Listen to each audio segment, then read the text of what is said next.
Yeah. 1 2 1 2. Hello, my name's Ryan Jacobs. 1 2 yeah. Perfect. It's an unbelievable strike. Mark Ellis! Hello and welcome.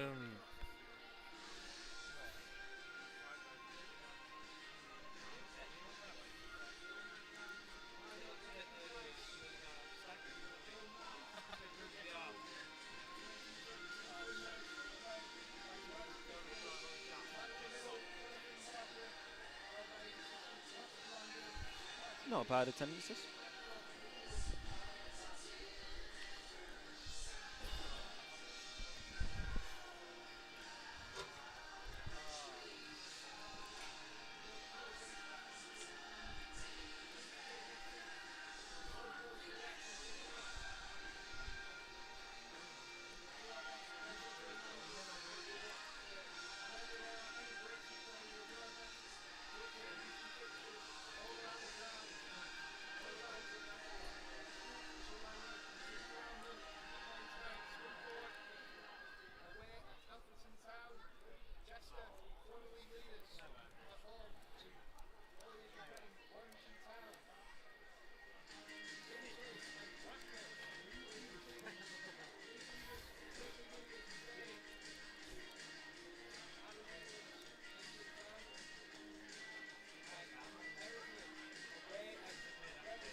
Good evening, everyone.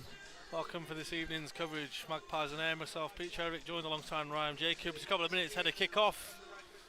A late change in the Magpies. 11 for this evening. An enforced one.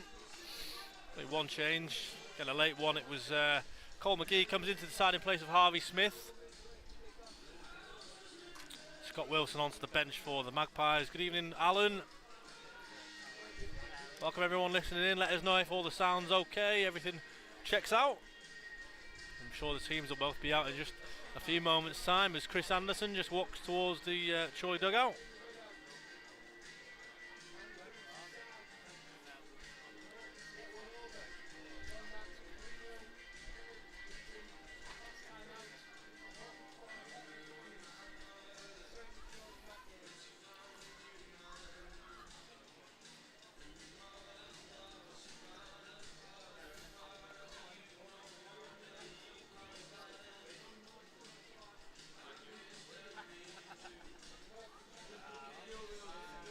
Good evening, Ian. Good to have you with us.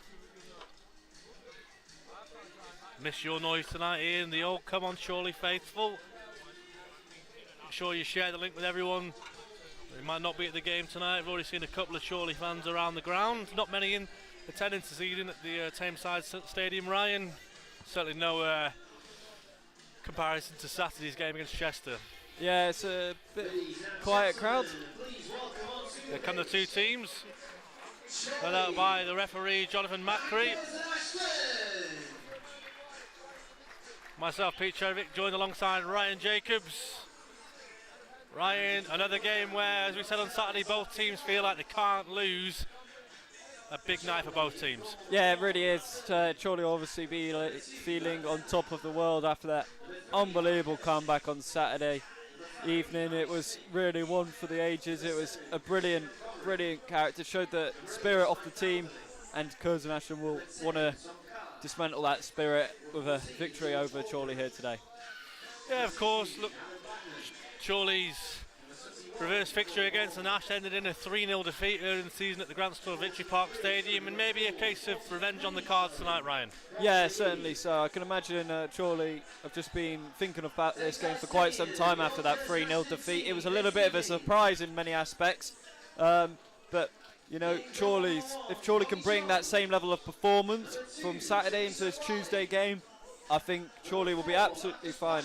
And if Cole Hall can bring that same level of intensity, desire, then I think Hall could get in with a goal here today, because he certainly deserves one. Yeah, I think there's no denying how good was Cole Hall at the weekend. The only thing missing from his own performance was probably a goal, but listen, that being said, he was absolutely colossal, and rightly so, took a lot of plaudits from the weekend's game as to just how good he was. Great to have you with us this evening, Chris Telford. Familiar face, Chris, many of our away games. Great to have you listening in. Apologies if the PA system is overcrowded and there's a little bit at the moment. It's very, very loud here at the Tameside Stadium. Maybe to, I don't know, maybe add a little bit of extra atmosphere around the place, maybe, Ryan? Yeah, it's quite unfortunate. It's actually aimed right at us and on top of us. So, again, apologies if you do hear it. It is quite an interesting stadium, this. It seems like one side's very modernised, but the rest of it is still got that old-fashioned feeling to it. You've got a nice cycle track around as well, so we keep an eye on the racing there. But, I mean, this should be an interesting game. I really do hope it could have that same level of intensity that we saw on Saturday. But the crowd definitely made that atmosphere, made that the players just worked that extra yard. So it'll be interesting to see what kind of level of performance both teams are going to be showing here today. Yeah, definitely. You say the selection, the big thing from Andy Priest, obviously sticking with the same squad up until obviously the change with Cole McGee coming in place of Harvey Smith, all as it was on Saturday, and obviously a big game this weekend again as they keep on coming thick and fast against Needham Market. So maybe one eye on that one with changes in mind for the weekend.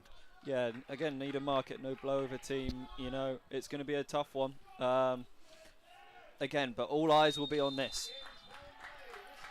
We're underway here at the Tameside Stadium, just looking over at the scoreboard, Ryan, which hasn't started. So thankfully we've got our stopwatches on, and off we go.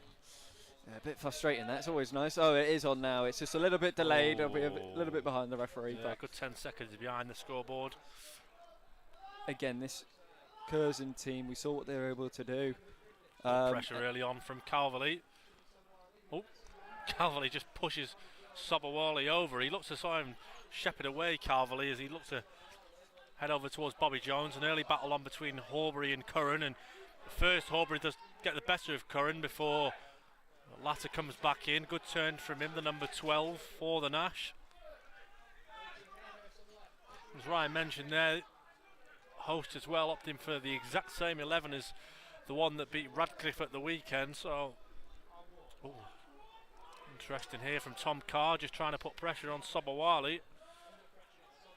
I have to say, Ryan, the pitch tonight here at the Tameside Stadium is absolutely immaculate, isn't it? It certainly is. It's literally a carpet, and the videographer Aidan thought it was an Astro pitch, that it was that well looked after, and you can really see why it suits the way that Craig Mahomes' side play football as well. They like to play on the floor, like to move it across, and it's a really nice style of football to watch on the eye if it's able to come off. But with Chorley's style, it's kind of the opposite. It's get the ball up the pitch and be a bit naughty and get those balls into the box and win those set pieces. And that was something that Chorley will certainly be looking to exploit once again here. Yeah, listen, I was watching a video just last night actually, and it was regarding the running, and the person on YouTube was going through team by team, and the first thing he mentioned with Chorley is set piece exploits and just how good they are at set pieces. So it's something. Oh, was Tom Carr just getting one under on Bobby Jones? Actually does come off Carr's boot. Oh, it's Chorley throwing on this one. Yeah, but Chorley's been great with set pieces for years now. You go all the way back to the FA Cup run against Wolves, where they nearly outdid a Premier League side on them, and I think it's just maybe because obviously we've scored more goals from them this season. It's an obvious thing that other teams are going to pick up, but it's whether they can deal with them, I think is fair to say. So Blakeman, far right hand side, goes with a long throw. It's up towards the head of Mark Ellis, flicked on by Ellis, but it's for Curzon Ashton playing. Now Blakeman caught, goes down, edge of the box, right hand side of the D. It's a promising position, Ryan. Yeah, it's a really nice bit of footwork there from Blakeman. Beat a man and then won the foul. Again, it's that partnership again. We're seeing it early doors. It's a duo which is just unmatched, I think, in the league for a left back and a centre half to really have such good chemistry with Blakeman and Ellis. It's just the target, and when your centre back and your left back are the ones that are scoring the most goals and creating the most chances, it is pretty special to have two players that have that much quality to give to your side. Yeah, I think just heard a cross from us there. Blakeman second in the assist charts this season, only to Chester's Declan Weeks. And Blakeman over the free kick here, goes towards goal, flicked on by Ellis.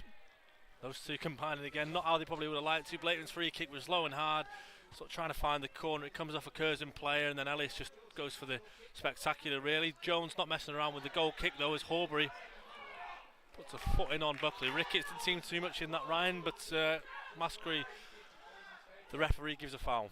Yeah, compared to Saturday as well, it's going to be interesting to see how the referee officiates this game compared to that one, where a lot of fouls did kind of get let by, shall we say, which in other games you would have seen a referee really give that foul, and he kind of let the occasion maybe just let the flow of the game. He knew the pressure of it, just to let the game flow that a little bit more. Whereas here we're already seeing some maybe slightly lighter fouls which weren't given in that Chester game already being given here. Yeah, there was a lot of... It's Tom Carr just breaking away. It's 1-on-3. It's Con down the right-hand side, driving forward against Sobowale. Does well, forces him back towards Henley on the right-hand side. Crosses, and it will be a Chorley corner. Yeah. Good start here from Chorley, Ryan. Yeah, really nice bit of work there from Carr. He's used his pace well, used his body as well really strongly, and held off two players, held the ball up nicely, and then laid it off to Henley. He put that ball in and won a Chorley corner. And again, it's a really bright start. It's encouraging. But again, we're just seeing that confidence with Carr in the second half of the season. It's just been brilliant to see how he's just come on leaps and bounds. He's just a completely different player from the first half of this season. Yeah, and this is another opportunity from a set piece. 5 minutes on the clock. It is Blakeman over to take it on this right hand side. He delivers towards the back post. Mark Ellis is there. It's headed away by Curzon, and it's now up to Warren Clark. He's got Buckley Ricketts all over the back of him. Montgomery hooks it up towards Cole Hall. Still Chorley on the attack here as Tom Carr gets it, goes with it to the left. It's on target, but comfortable for Bobby Jones. Yeah, getting that first strike away, just getting the players settle in, but it's a good start from Chorley, and it's applying that Curzon, putting Curzon under pressure early doors. It's what you'd like to see, and I'm sure that'll be pleasing Andy Priest and his coaching staff already. And Warren Clark there just intercepting the play. Montgomery now on the ball as Chorley turn the ball over just on the halfway line and look to retain the ball for a little bit and keep that ball away from Curzon. But again, Warren surrounded after Montgomery played it, and he's given away a foul on this occasion. Few fans in that Bromley section, shall we call it, the Bromley solicitor section, shout their discontent. But again, it's just going to be a Curzon Ashton throw just on the halfway line, opposite the dugout, and again, it's going to be interesting to see what kind of set piece routines that Curzon have up their sleeve as well. Yeah, well, of course, I think one of Curzon's biggest, I suppose, qualities that they possess is how tight they keep it at the back. I think they're up there with Scunthorpe as to how many clean sheets they've kept. I think 20 plus this season, which is a remarkable number given in a 46 game season, still 10 games to go. It's really good, but Chorley from the outset have been really positive here. Another attack building here with George Horbury, goes down the left, finds Warren Clark 1v1 against Ben Darby. Left hand side crosses towards the back post. It's headed up by Tom Carr, and good play again from Chorley Carr. Going to be a tough one for him to meet and find the target. This time he heads over, but warning signs there early on. Yeah, he was just leaning back on that one. The pace of the cross was just quite quick, and I think if Carr was a little bit more set and prepared for it on that occasion, I think that could have been maybe an early sight of a really good opportunity to put Chorley in front. He was just on the 6-yard area, just leaning back on this occasion. Couldn't really test the Curzon keeper on this occasion, Bobby Jones. But again, it'll be interesting to see what Carr can do in front of the goal. That was a good link up, and can't believe just pushing in the back then. He's got away with that one early doors. Referee's not giving it this occasion. No. It's fair to say though, Ryan, Chorley have definitely started the better of the two sides in these early stages. Certainly. Just the way that the partnership, again, what we're seeing with Cole and Tom, just that combine between the two for that attack just then when Warren just put that ball in, them two linking up really quickly. Chorley pressing very high, and now the first chance for the host to get forward. Stefan Moles does really well, finds Curran across the box. Mark Ellis is there though and comfortably clears away, but Mole's back with it. Griffiths finds Hayhurst down this left on our near side. First chance for Isaac Buckley-Ricketts to go one-on-one with Adam Henley. Does so and shoots, and it's closer to going out for a throw-in than it is to find in the back of the net, Ryan. Yeah, but it was really nice footwork there from Buckley-Ricketts. He just cut inside. But again, Henley just showed him on that inside on that occasion. Was never really lost him at any point in that. But you just feel like if he gets that freedom to maybe cut in on that right-hand side, from this left-hand side to cut in on his stronger right foot, I think he'll try and hit the target on this next attempt. But again, I think that'd be a promising sign for himself that he knows he can maybe get inside. But Henley won't allow that on another occasion, I certainly think. Yeah, and I guess that's the first danger sign from a Curzon point of view in the game. Obviously, haven't really had anything up to now, but again, still early stages, barely 10 minutes on the clock, and Jimmy Spencer now has just headed the ball. I think that might be his first touch of the game, and he heads that, and straight away he's not happy with the link-up players. He was absolutely furious there, wasn't he, Pete? Just waving his arm around. Not a against good sign, Stefan Moles. I think one thing we have to do say, obviously, Curzon's exploits in terms of how good they are defensively. One of their biggest cogs in the machine, if you like, was Devon Matthews, who was a real mainstay, a player I really liked, actually, from watching him over the last few years. Obviously, has now moved on to bigger things at Accrington Stanley. You know, every credit to Devon, but it remains to be seen how big of a piece of that puzzle was Matthews to the success that Curzon have had. I haven't really looked into the results, I suppose, and if there's a correlation between goals conceded and results since Matthews has moved on, but Curzon, like Chorley, I suppose, operate with a small-ish squad, but obviously invested heavily in the summer with the likes of Buckley-Ricketts. Yeah, it's it, and Craig Mahoney, again, he comes on the pitch as well near the end of some games. We saw that against Chorley at Grant Store Victory Park Stadium, didn't we? And he's a little bit cheeky, wasn't he? Got put some nasty little challenges in the end, and I think he did get a booking in that game as well. I don't think he did. It was a clear stamp, actually. Yeah. I still remember it quite clearly to the day. There was, you know, people often talk about the dark arts in football and little snide challenges, little, you know, cute little fouls, I guess, that go unnoticed. But man was quite actually obvious in what he was doing on that day. But he's got his team playing a really nice way, and they've got games in hand on everybody around them. They could easily climb up with those games in hand, above Chorley, above Chester. I think they'd be 1 point behind Brackley. Yeah. But again, it shows the quality of this team, and it's credit to Mahone to get these players playing that way of football and getting them these results as well. Yeah, it's interesting you say about the games in hand angle. Obviously, Chorley at one stage had 3 or 4 games in hand on most, and Andy Priest was very much a believer in, you know, you'd rather have points on the board than have the games in hand. I did see the National League make a post actually to say, look, if Curzon win all the games in hand, they'll go top of the league, which, fair to say, Ryan, easier said than done. You know, anyone can beat anyone on their given day in this league, and it's going to be tough for them. Well, we saw it exactly with Chester, didn't we? It was just that surprise run where they drew to Oxford, drew to Needham Market at home, where they were probably expected to pick up 6 points there. Instead, they picked up 2.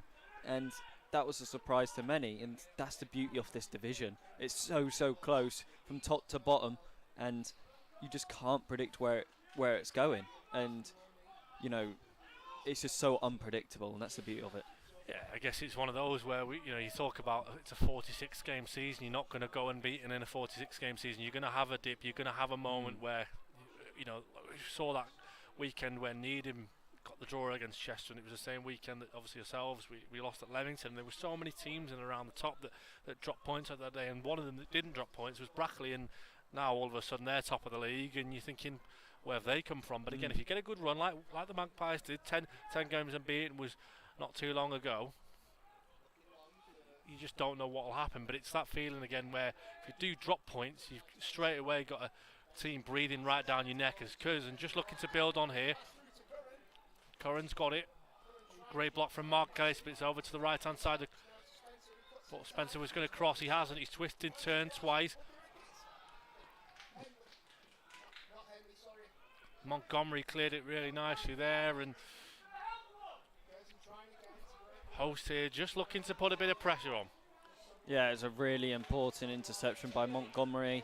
Buckley Ricketts is just biting at the bit there just to get his foot on it, because he was lining that up for a volley. Again, this Curzon just trying to cut the passing lines. Ooh. And surprised he's gone back for that. I think just obviously he's taking it very quickly as well to cause off guard. I was hoping to have a bit of a chat with you about that one, Ryan, where Spencer's just caught and he goes for a little hobble, and I think the fact that he's hobbled is what's actually winning the free kick. Something that you see really in the Premier League and stuff, you don't really see it here. Those kind of fouls, the referee usually just waves it on and says, go up. But that's a nice flick by Spencer. From Curzon. Sinclair has a shot. Curzon, that's a really good free-flowing move from there, much better from the host, and very unfortunate not to get more out of that. Brilliant defensive work from Tom Carr. Brilliant from Tom Carr, and Griffiths sliding in. Really poor challenge in the end, actually, and booked. Yes, really important touch that from Carr. He was stretching just to get there himself. He had a little bit of extra pace on Griffiths, who just, stuck his leg out. Well, slid in. It's a rather silly challenge, and it's a long way to be on a yellow card, Pete, isn't it? It's only 15 minutes into this first half, and that is a long way to go on a yellow card. It's not something that any midfielder probably feels too comfortable playing with. No, I think I just heard across from us there, Ryan, his 10th yellow card of the season. Seems almost like a magnet by the sounds of it. Sometimes that's what you need in a team, isn't it? To have that aggressive midfielder that just gets involved and puts players in a bit of place. And Blakeman's got away with one there. He's just got it away to Warren Clark, who puts the ball into the back post. Cole Hall's got a beautiful touch. Plays it across the box. It's still alive. Cole Hall back on this right-hand side. Looks to cross. That was a brilliant control with his left boot there from Hall. It was really smart. Montgomery wins a throw-in, but unfortunately not for Chorley on this occasion. And Jimmy Spencer just trying to get in Montgomery's head. Jimmy Spencer and Christy Montgomery having a bit of a chat, and Jimmy offering his hand and Christy with a bit of a slap of the hand, to say the least. Jeff, great to have you with us. Our commercial director, Jeff Clark. But again, no, and Craig Rivers as well. It was quite interesting there, Pete. It was with that throw-in where that incident happened to Montgomery and Spencer. He's got a little bit of strength, and Spencer didn't really appreciate it on this occasion. No. So, but I think that's his veteran move, just trying to get him in his ear. It's interesting now. Colin McGee just trying to usher away Alex Curran. Spencer, the 9, operating a bit deeper than your usual number 9. Is Curzon now just going backwards, trying to relaunch another free-flowing attack for themselves, as Buckley Ricketts wanted the ball through, but he was miles offside, and eventually they go for Ben Darby down the right-hand side, but it's out for a Chorley throw. And just see the Ryan, good job we have got our stopwatches on, because the scoreboard here at Curzon Ashton has reverted back to 0. Well, that so goalless. Just over 16 minutes on the clock. Chorley started the better of the two sides. Curzon have started to grow into it. Fair to say, as chance here for Curran. Edge of the area finds Hayhurst, who looks to let fly. Hits Carr. Eventually flies off Carr's boot and blocked away by Ellis. And this last 5 minutes, Ryan, it feels like Curzon have settled. It's a great spin. It's a great goal. Out of nothing. Out of nothing. Just as we say, they've come alive, and they really have. Alex Curran, a brilliant turn. Beats Mark Ellis. Gets one-on-one, opens up his body, slots it under Matt Irwin, and work to do now for Chorley after such a positive start. Yeah, it was just a fantastic turn. He opened up both McGee and Ellis on this occasion, unfortunately, and Ellis tried to get back across, but it would have been a certain penalty if he got any hands on him, and it was the right decision to let him go, because you can't go down to 10 men this early on, that's for sure. And again, it was just a fantastic turn. It was a great pass as well to cut open that Chorley. They went through at least 2 Chorley players as well, so got the pass and line absolutely spot on, and it's a really nice turn and It finish. was just the commentator's curse without being the commentator's curse, I guess. Curzon not started very well, and then all of a sudden, one chance, one goal, and it's a brilliant, brilliant turn from Alex Curran, and out of nothing, the hosts have the lead, and they'll be absolutely made up with that. Yeah, again, it was just that chance as well. Ooh, and Cavalli coming close, and Montgomery just gets the ball down just on the halfway line, and Ellis will pick it up and take his time with that. But again, it was that chance of Cole, and he did the right thing, I think, on that occasion where he just controlled it, laid it off, and just hoping that a Chorley player could have just got on the end of it and just hit it on target. But this is where we're seeing some more Curzon playing out from the back. Spencer plays it through, and Irwin thankfully comes out to claim it, but Curran was in there again. Nearly got himself through again. It was that same move where that piercing, penetrating through ball gets played in, and Curran looked at one stage that he was offside, but we never got to find out whether he was because the ball had too much on it. And Cole Hall flicks on, and Posher just scrambles clear. Move not over yet. Cole Hall down the right does well, picks out Henley, who's just got to stretch out to put a challenge in, and Buckley Ricketts tries to hold him off, and eventually to Chorley long throw. I'm sure that's going to come in from the right hand side, and Blakeman's over to take it. Again, it's nothing really to panic about either. After we saw on Saturday, the Magpies can come back from a goal or 2 behind. And again, it's the start that Chorley have had here. It's been fine. It's nothing to be worried about.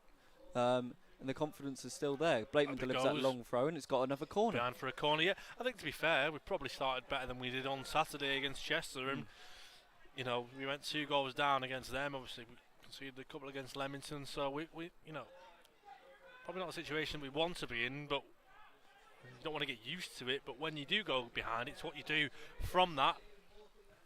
So the corner comes in, it's towards the back post, and I think it was Cole McGee was there. Blakeman then goes back in a second time. It's headed on. Cole Hall's there. Second chance, hits the crossbar. Off the bar. It's Mark Ellis again. Hits the crossbar with a fizzing volley. Blink and you missed that, Pete. That was an unbelievable strike on the half volley from Mark Ellis. And Blakeman's going to go into the book. Blakeman's going to be booked for this. Yeah, Blakeman in the book, and that's similar, very similar to what happened against Chester with Blakeman. He's just inadvertently caught his man, and he's in the book. Yeah, sorry, it was a volley. It wasn't even a half volley. It was the sweetest connection you could ever ask for on the volley from Ellis, and he's absolutely rattled that crossbar. It was still shaking. As Derek Raymond said, the crossbar is reverberating. That's it, yeah, that's the word I was looking for. But my, that was so close for Ellis, and that could have put us right back on track. But again, it's nothing to fret about. There's still plenty of football still to play, although we can't see on the clock over there, but there is still plenty of football left to play. Spencer flicks it on, though, from this goal kick. Buckley Ricketts again, 1v1 with Henley, goes back this time to Spencer. Looks across it all the way across, and Carvaley taken down. Stefan Moles on Carvaley. That was quite evidently a foul. I'm not sure Moles could complain too much, but it's interesting to see Spencer's role in this, Pete, where he's just dropping deep and really just trying to maybe drag one of Ellis or McGee out, and it's going to be. They just can't handle Chorley from a set piece, can they? It's a case of, in that instance, obviously didn't go directly to Ellis, but he was making a nuisance of himself. Carr, good flick on from Cole Hall again. He's been really bright early on. Carr again as well, battling away and just can't get the rub of the green this time. And again, Curzon looking to break, maybe go back instead. It's a long ball, and Spencer does another cute flick, and Horbury's there, but again the ball finds its way back to Spencer, who just seems to be a bit of a magnet to the ball in this first half so far. But Montgomery doing Montgomery really well. done really well there, breaking away now for Chorley. Foot comes in. And it's back in Curzon's possession. In the to and fro, though, isn't it, Ryan? 1 minute, both teams really struggling to keep possession at the moment. As very nice work there from back into the hands of Matt Irwin in goal. Again, just got to keep the ball and try and create these openings. Cole Hall's probably the target man in this game, just to get those flick-ons and get Tom Carr running in behind. That's fair to say. If you look at the centre halves for Curzon, Sobowale and Posher, they've got nothing on Cole Hall. And it's interesting, actually, Cole Hall looks like he's targeting Hayhurst as Sobowale just takes down Tom Carr, but referee says no foul. Play continues. Blakeman on Moles, who's flicks it on, but finds Cole McGee bang on halfway and goes to the diag. Headed up by Isaac Buckley Ricketts. Now George Horbury looking to pick up the second ball. Does do. In search of Henley, but Griffiths plays it back. Doesn't get his foot on it clearly. Good touch from Montgomery, although I say that. Good challenge then from Christie's touch. It looked good, and then when it actually came to it, it wasn't a great touch, but he's done really well, and he's not happy either, Montgomery. He knows his touch needs to be a little bit cleaner than that. A little bit silkier. Just showing the pressure, though, that Curzon are putting, their willingness to get the ball back quickly. Spencer, the striker, leading from the front. And that's what Chorley just got to be aware of, this constant pressure, this relentless to get the ball back. Ellis plays a long ball, headed away by Curzon. Again, Chorley get the ball back, and Calverley. Oh, brilliant from Mike Calverley, brilliant. Be interesting to see as well, I haven't done the stats on this, but how many games Curzon have probably gone ahead and then gone on to win, because you see how many goals they haven't conceded. How many times have they gone into the lead and held on to the lead? Because saying that, we're 25 minutes into the game as PSG have just taken the lead at Anfield. Big goal in that one in the Champions League. They'll be looking for revenge, won't they, after maybe some call the robbery in Paris. But there was, hopefully, Chorley can pull off a robbery themselves and get them out of trouble right now. Yeah, so whether Curzon want to sit on the lead, but at the moment, probably have dropped 5 yards, but they do still look very dangerous in these sort of seamless and smooth counter-attacks. That's what I've got to say, Pete. That's what's really impressed me here with Curzon. It's their ability to counter-attack so seamless. Like, it's the way they just move the ball from left to right. It seems brilliant effortless. From Carr. Done really well, working so hard, Tom Carr. Gone from one end to the other, crosses this time. He's absolutely relentless at the moment, Tom Carr. He looks like he's had 15 Weetabix for his breakfast this morning because he's absolutely non-stop. Again, Ellis was a little bit frustrated on that occasion with Carr. He could have played it back to him, but tried to go back down that line, and Montgomery unfortunately just had a little bit too much pressure on him, and unfortunately worked it out of play. But again, it's just still more positive signs. Carr's just his willingness to go forward, not go backwards. Some fans don't appreciate backwards football and side to side, but Chorley don't do that here. It's all about getting that ball forward as quick as possible. Yeah, it's interesting, watch the way Curzon play. They are very disciplined, but it's like they've got this creative sort of move as just get away with one there. But look at this now. Calverley just inside the Chorley half. He's got room, no pressure on him. And now Montgomery has it. Finds Henley on halfway. And surely, almost I suppose, the two from the front in Carr and Cole Hall are the two that are probably working the hardest to try and just find anything out of a lost cause, because at the moment, surely probably just shading it in terms of the current passages of players. Bobby Jones has just got it at the back. In goal, I'll keep you updated as well on the latest scores in National League North as and when we can. I'll just start to load the play. Referee Jonathan Maskey. Spencer being a bit cheeky on that occasion, just got in the back of Ellis, and Ellis flicked it on. I think that's what Andy Priest, you can hear him just just below us. That's what he's calling for. He's asking for a bit of something because Mark Ellis was caught there by Alex Curran as throw comes in from Curzon. Buckley Ricketts left hand side finds Hayhurst. It's a slack pass though, and Montgomery to restart it for Chorley. Ellis forced to hook it. Griffiths heads up. And Montgomery then goes back again, but only finds Spencer, and Kidderminster have just taken the lead against Leamington, while Chester have levelled it up against Warrington Town, having gone down by a goal early on. Elsewhere, South Shields are 1-0 up against Peterborough Sports, while Scarborough are 2-0 up against Needham Market, Chorley's opponents for this Saturday. Yes.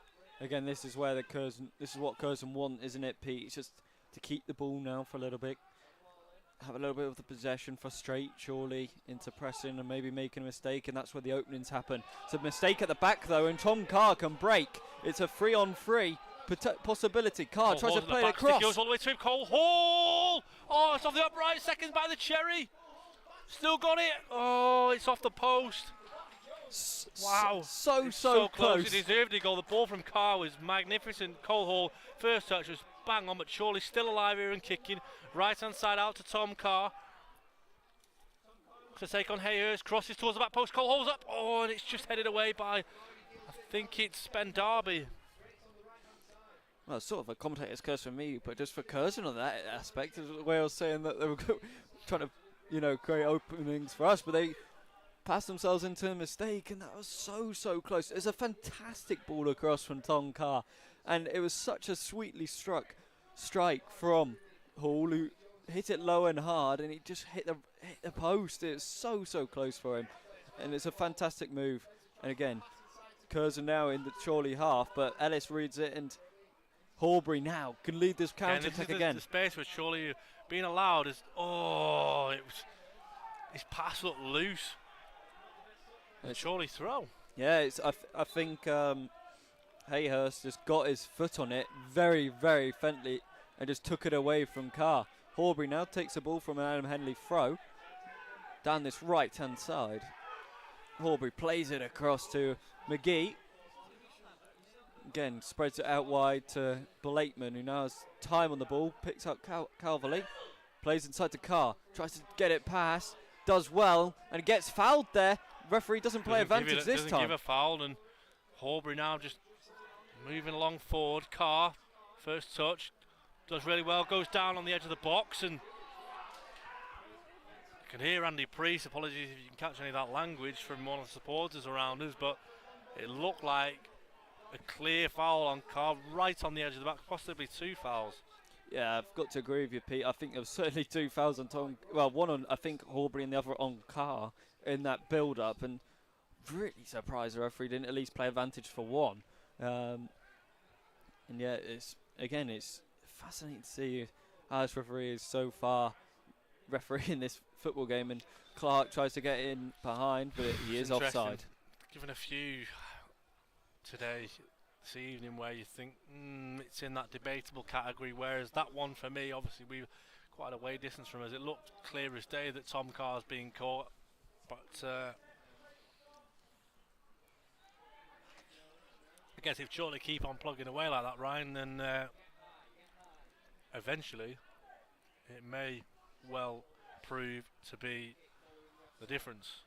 As Jones, as the ball goes long, Spencer on Ellis. Spencer to try and put Ellis off, and Ellis is not happy. Spencer pleading his innocence as Curzon have a throw, and Darby down the right goes back to Sobowali. He's just on halfway, finds Hayhurst down this left. Straight away his eyes are on Buckley Ricketts. He looks to get one-on-one with Henley. Carr's tracking back. Hayhurst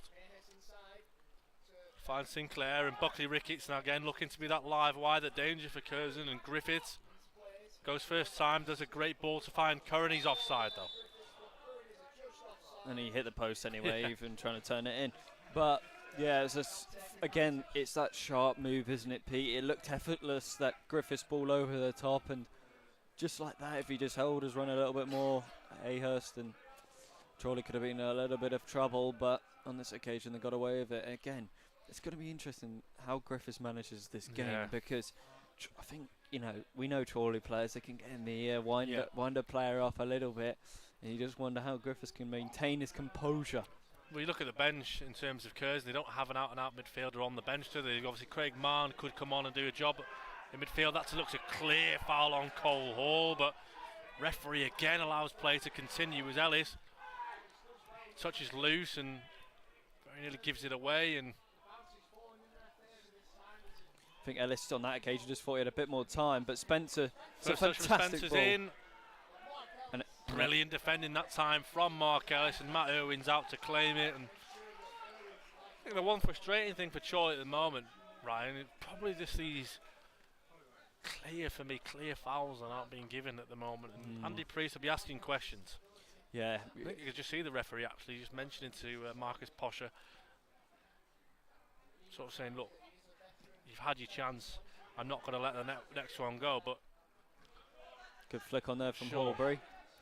Hall contesting again. From Hall, and now Hall down the right hand side driving, finds Tom Carr, and again Chorley just getting lucky with a wrong by the cherry. Warren Clark opens up his body, ends up having to go backwards, and Chorley, the momentum was coming in there, and it's tough for him to get his pass off, and once he's got to go all the way back to Irwin. Credit to Curzon for getting back into the shape, Ryan, but Chorley continuing to knock on the door here.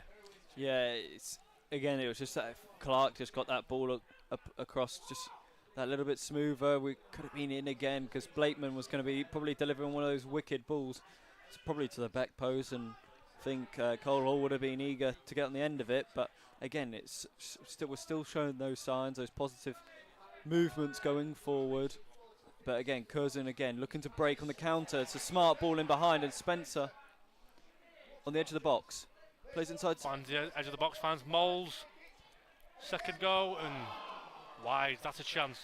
Yeah. Again, though, a chance out of nothing, Ryan. Yeah, he got fortunate again. It was similar in a way to the Chester thing in their second goal, where they got a fortunate, miss kick. But on this occasion, it was a double deflection from a Chorley defender. The ball perfectly fell for Moles to run onto, and he got that strike away. It wasn't the sweetest connection, fortunately for Chorley, but Moles will be knowing that on another occasion he'd probably be getting that on target, maybe putting it in the back of the net. Yeah, I think he just caught everyone out. I think he even caught Moles out to a certain extent, and Irwin goes, kick over, bounces, and Posher just hooks it up, and bounce just not falling in Chorley's favour at the moment, you feel, and it was very much like Curzon to get in the rub of the green, whether it be with a goal, and this time Blakeman just goes long in search of Hall and Carr, both unable to get on the end of it. Darby down the right hand side, hooks again, and it's becoming a bit sloppy at the moment. Both teams just playing hopeful balls over the top, and this one is a ball over the top in search of Cole Hall, but too much and easy for Bobby Jones. Yeah, it's just getting to the end of this first half. I think Chorley would be sort of pleased in some aspects. It's just a 1-goal deficit right now. Of course, they'd love to be level like they were on Saturday, but again, it's still time. Still can find that leveler just before the break, and that'd be ever so sweet for Chorley, because a whole different talk if you go into the break level, done, don't you? Tom Carr done brilliantly there to fend off Hayhurst, and Cole Hall now pressing on Bobby Jones, who I was just about to say hasn't been convincing in his kicking this evening, and that was another one that will just go straight out of play, and Buckley Ricketts actually helping Adam Henley to retrieve the ball quicker. Yeah, it was a nice touch, wasn't it? But it meant nothing if it wasn't in play. But Henley taking it just in front of Andy Priest now, and Hall tries to get that flick on. It's a little bit fortunate, falls to Horbury. That time Chorley had one, and that's the second time. And now Horbury driving through. Good sliding challenge from Darby. And this time anywhere will do. He just hooks it long, tries to find Spencer, and good turn from Griffith. Sabawali goes long, his touch is loose, and Tom Carr straight on the hunt. Has to concede a throw, but again, Tom Carr, his work rate tonight has been absolutely tremendous. Yeah, and that's what you want from your strikers, isn't it? Leading from the front, and both Cole and him are doing that relentlessly, and it's really good credit to them because they're creating chances as well from doing so. And Cole doing really nice work, laying off to Warren Clark. He's got 2 on him and can't unfortunately get past Ben them. Darby does really well there in the end to get a hold of that one. I think Curzon know they're in for a bit of a dogfight here, Ryan, because Chorley certainly haven't lied down since going a goal behind. I think it's a different Chorley team as well from the first time that they faced Chorley as well at Grant Saw Victory Park Stadium as well. It's a much more confident team. It's a much more settled team. You know, players are knowing their role a little bit better as well. You know, with Carr, and we've got that partnership now because again, when we played them last time, Cole Hall and Tom Carr wasn't a partnership, was it, Pete? So no, it's a bit of a different Chorley team in that sense. Great from Colin McGee. Curzon just looking to turn the screw down this right-hand channel now. Moles 1v1 with Blakeman. It's just bounced kindly for him. He's still got it, and it's a goal kick, much to the dismay of the Curzon players. Again, though, just see Moles just going down the right, and it just seems like at the minute it's just everything's falling kindly. Yeah, he's getting the rub of the green, isn't he? He's getting the true rub of the green. I played pool last night, and I was playing a guy, and everything just went his way. It was just going, every pocket was going his way, and it seems like Moles is getting that same kind of luck here tonight, and, you know, might want to put a bet on the lottery numbers the way things are going. Scunthorpe at the front at Alfred and Town. Carlton, Ubazonu, former Chorley players, open the scoring for them, while Scarborough now 3-0 up against Needham Market. That's going to be a very, very, very, very long journey home for the Scarborough players as Curran's in. Brilliant save from Matt Irwin. Brilliant. What a save. Arguably, Chorley should be 2 down, but it's brilliance from Matt Irwin in goal to keep it at 1-0. Yeah, it's a quick group corner as well. Curzon just trying to unsettle our Chorley team, which isn't set and ready, but Cole Hall's done really well and eased that pressure away for now. But again, it's another quick throw in. Hayhurst inside. Now gets the ball back and delivers it. Ellis heads away, and then Henley just sticks it out of trouble. But my, that's really good goalkeeping from Matt Irwin. Denied a certain goal, 1-on-1. He came out at the last minute. I think that just put off Curran on this occasion. Really smart goalkeeping. Got a strong foot on it and just turned it away. Hayhurst though delivers to the back post, and Irwin comfortably claims. Easy to claim that one, but we'll just have to watch out. Spencer's right behind him. Crazy though, isn't it? You know, it was just the same sort of ball again. It was just that pacing ball. And I don't think Cole McGee judged it correctly, and all of a sudden Curran was in. And I don't know, did he just hesitate at the last second, Curran, and give Irwin a bit of a upper hand? But for that save, it looked. Listen, I think when he went through, it looked like an but certain second for Curran and a second for Curzon, and Irwin has to take all the credit for that. Yeah, it's the angle as well, because he delayed it. Just once he entered the box, he took that extra touch, and that was something that just gave Irwin the favourable angle, the favourable attempt.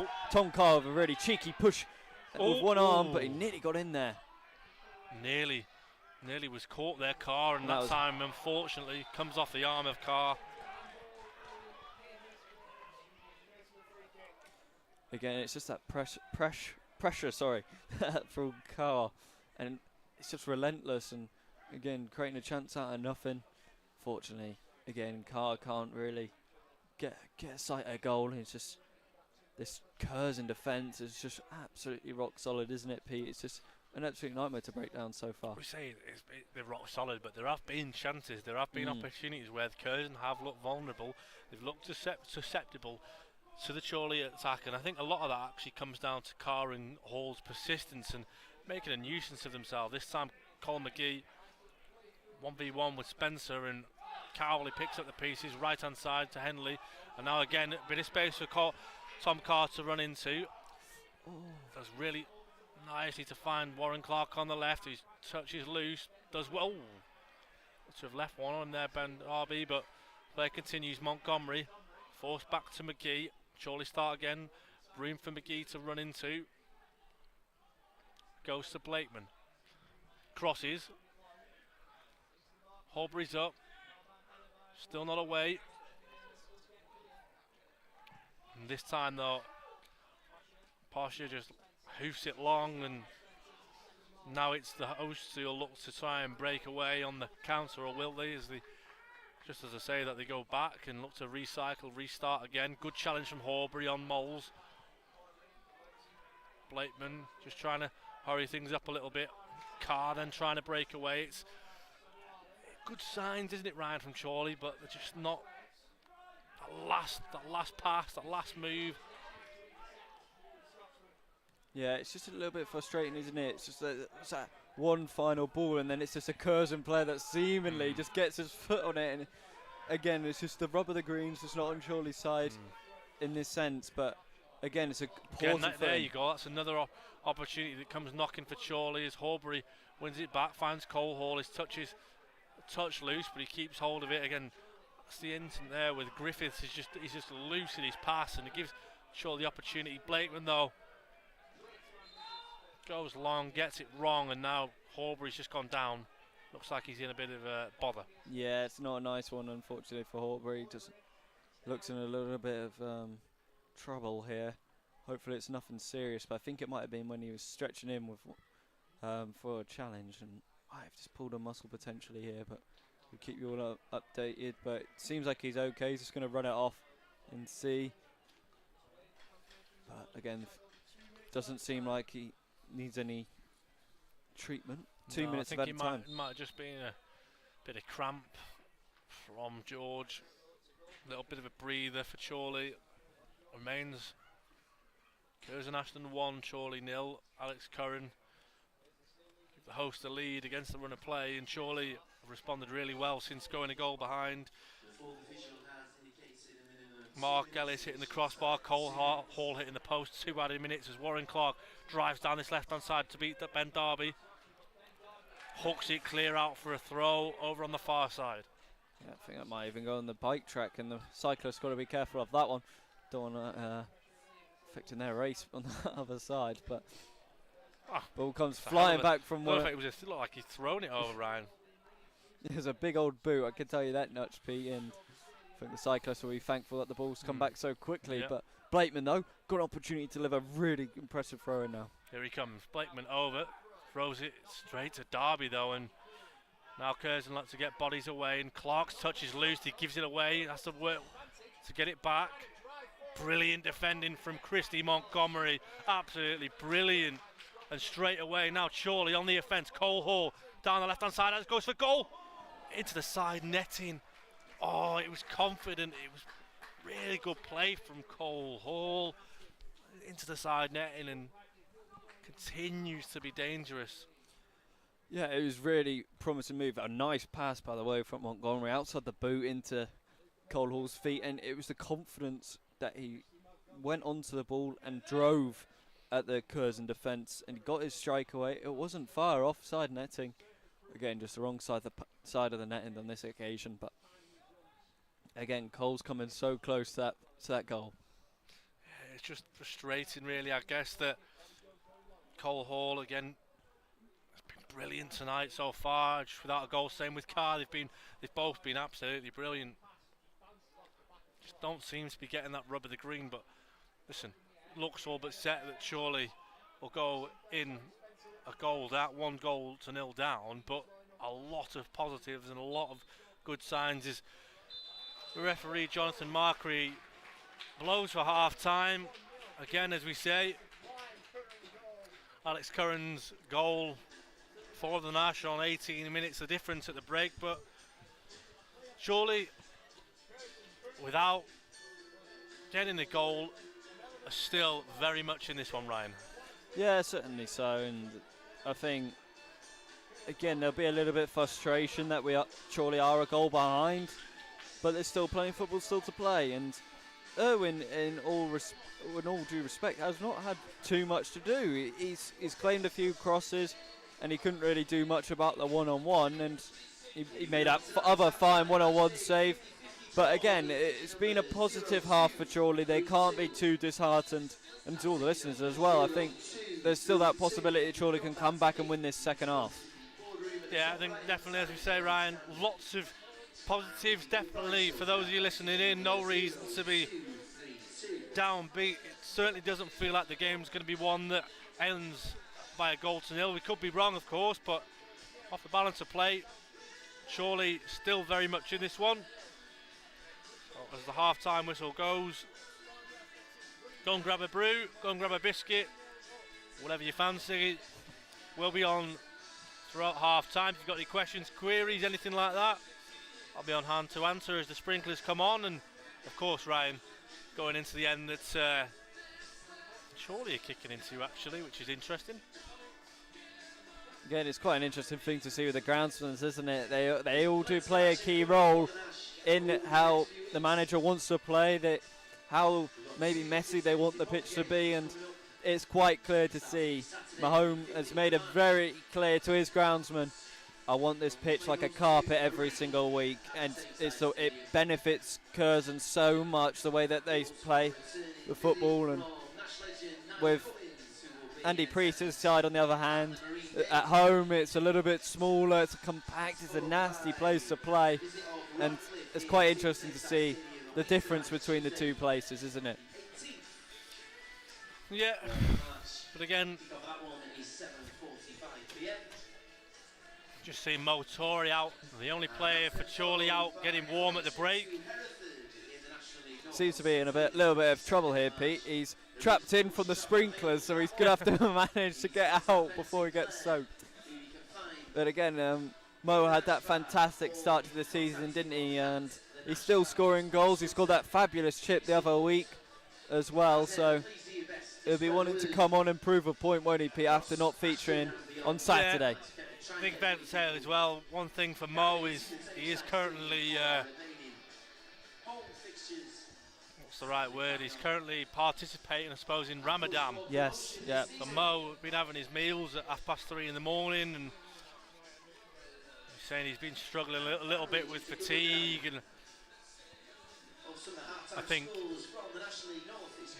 having not played a minute in the last couple of games could well be coming on at some point this afternoon. We'll just go quickly through the goals elsewhere in the National League North.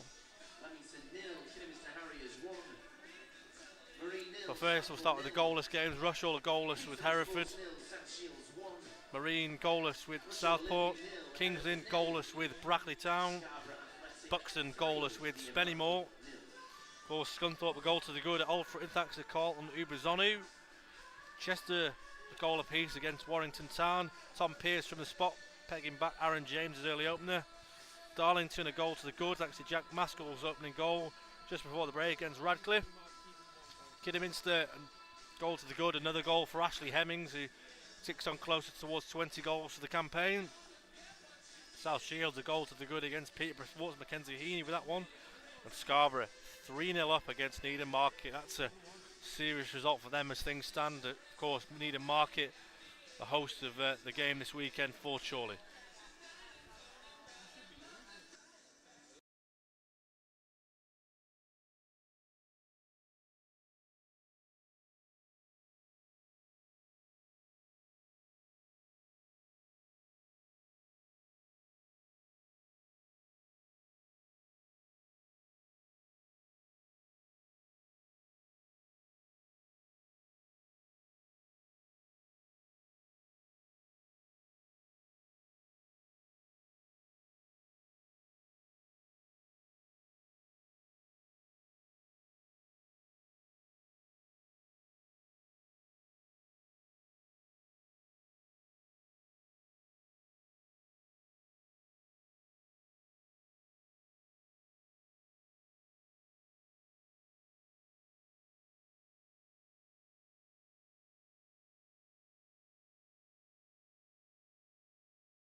Welcome back, everyone, for the second half of this evening's game between Curzon Ashton and Chorley. Of course, Curzon, goal to the good at the break, thanks to Alex Curran's early strike after 18 minutes. Chorley, though, not without their chances. Ryan hitting the crossbar with Mark Ellis and the post from Cole Hall. No changes for either side this evening at the break. Please everyone take your seats and enjoy the rest of the match. Bear with us a second. I had you on mute, Ryan. It's still got you on mute. I'm getting messages through my phone and can't get on at the moment. I'll have to bear with me. There we go. There we go. Back with us again, Ryan. Sorry about that. It's all right, Pete. Referee Jonathan Mastery about to get us underway with Christy Montgomery set to take kick off. And off we go. Can hear some Chorley fans there. Jonathan Mastery gets us underway. Adam Blakeman straight away towards the right hand side with Cole Hall and Tom Carr, and Carr comes away with it. As we said, Ryan, Chorley without the chances, great tenacity from Tom Carr down the right as Buckley Ricketts look to get in, and similar pattern already forming straight away. Ryan as George Horbury gives the ball away. Montgomery, though, much as he did in the first half, picking it up nicely. Cole Hall finds Montgomery. He's got Spencer for company. Clark finds Blakeman. Great ball. Tom Carr a pocket of space down the right. Carr goes for goal. So Adam Henley, and he just slips as he takes the shot, and it's wide. Yeah, you just thought there for a second, Pete, when Hayhurst just slipped. You thought maybe Carr could have maybe took a touch around him, but he already made his mind up, had that strike, and he was slipping himself.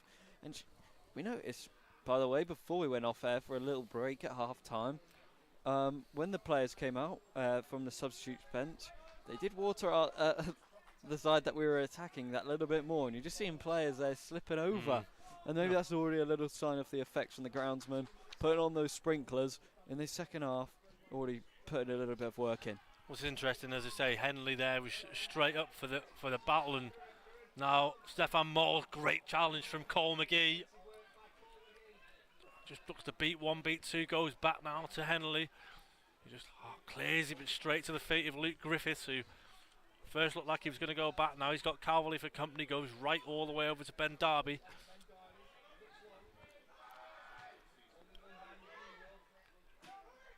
Comment from Super Dr. Gamer, wonder if the manager will make any subs today. I think he definitely will, Ryan, won't he?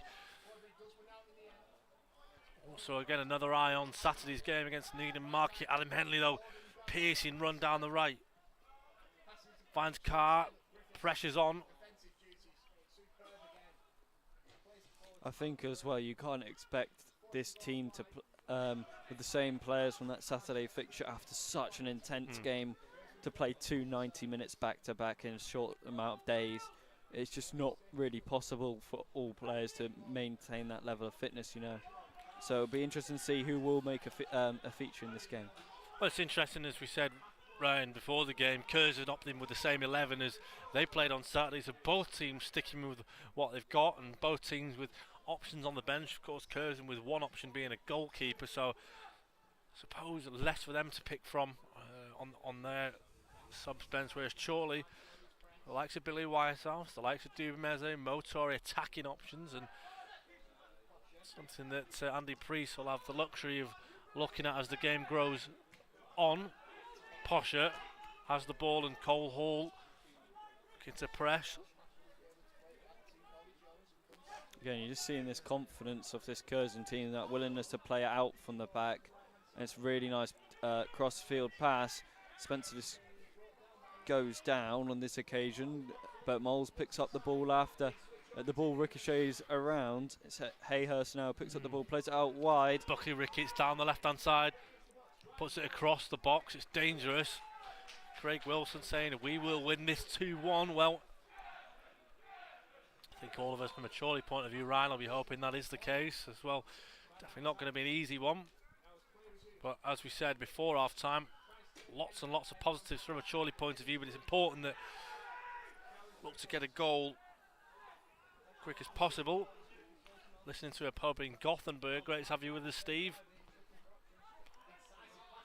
Oh, it's brilliant from Curzon. Mole slips. It's a block. It's all. Oh my God! It's brilliant defending it.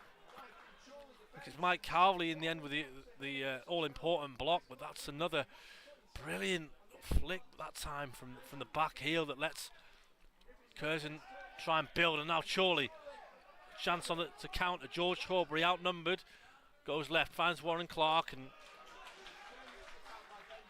yes, LJ, good to have you with us. Hope you're well. Again, Carr's just maybe having a few words with the referee, just wanting a foul for Adam Henley over on that right-hand side, deep in the Chorley half for Adam Henley. When he was fouled, it seemed the referee just turned his back and maybe didn't see the incident when it happened, but Chorley players are showing a little bit of frustration here and just having a word with the referee. It's interesting, obviously he's called over Tom Carney, having a word with Mike Calverley. Mike Calverley acting as the sort of the on-field, outfield captain for Chorley at the moment.